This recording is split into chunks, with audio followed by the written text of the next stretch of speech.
మా ఎమ్మెల్యే గారు 23 కోట్లు శాంక్షన్ అయినాయి. స్పోర్ట్స్ కాంప్లెక్స్ శాంక్షన్, ప్రతిపాదన కూడా శాంక్షన్ అయిపోయినాయి. ఏడికి పోయినాయి మరి పైసలు? ఎక్కడికి పోయినాయి ఆ పైసలు? ఇప్పుడే ఫోటో తెప్పించిన, ఇవాళనే డేట్, ఇప్పుడు 12 గంటలకు.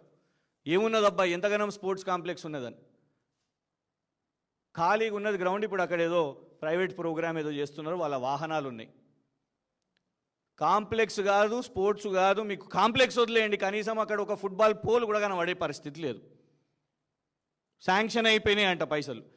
అబద్ధాలు. ఎమ్మెల్యే నుంచి మొదలు పెట్టుకుంటే ముఖ్యమంత్రి వరకు కోడిని చూపెట్టి ఇక వచ్చేసింది. ఇగోండి ఇది స్పోర్ట్స్ కాంప్లెక్స్, ఇగో స్పోర్ట్స్ కాంప్లెక్స్, ఇగో పట్టాలు, ఇగో 6,000 ఇంద్రమ్మ ఇల్లు.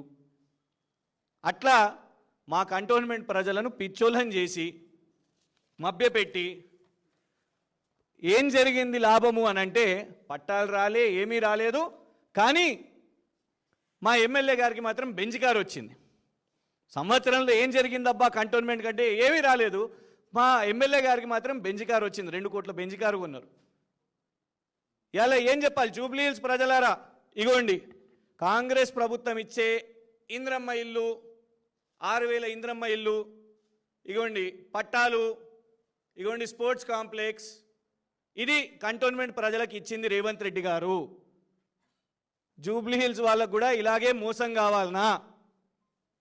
కంటోన్మెంట్ ప్రజలను మోసం చేసి వీళ్ళందరూ, మా కేటీఆర్ గారు చెప్పారు మొన్న, దండుపాల్యం బ్యాచ్. ఈ దండుపాల్యం బ్యాచ్ మొత్తం కంటోన్మెంట్ మీద పడ్డది.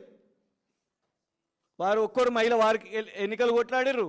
వీరు కేసీఆర్ గారితో పాటు బస్ యాత్రలో ఉన్నారు. నన్ను జైలు వేసిర్రు తప్పుడు కేసేసి. దండుపాల్యం బ్యాచ్ మొత్తం వచ్చి అబద్ధాలు చెప్పి ఓట్లు తెచ్చుకొని నిస్సిగ్గుగా ఇవాళ మళ్ళా అదే అబద్ధం జూబ్లీ హిల్స్లో చెప్తున్నారు. చేతులు జోడించి జూబ్లీ హిల్స్ ఓటర్లను మేము ప్రార్థిస్తున్నాం. 6 గ్యారెంటీలను తెలంగాణ రాష్ట్రం మోసపోయింది.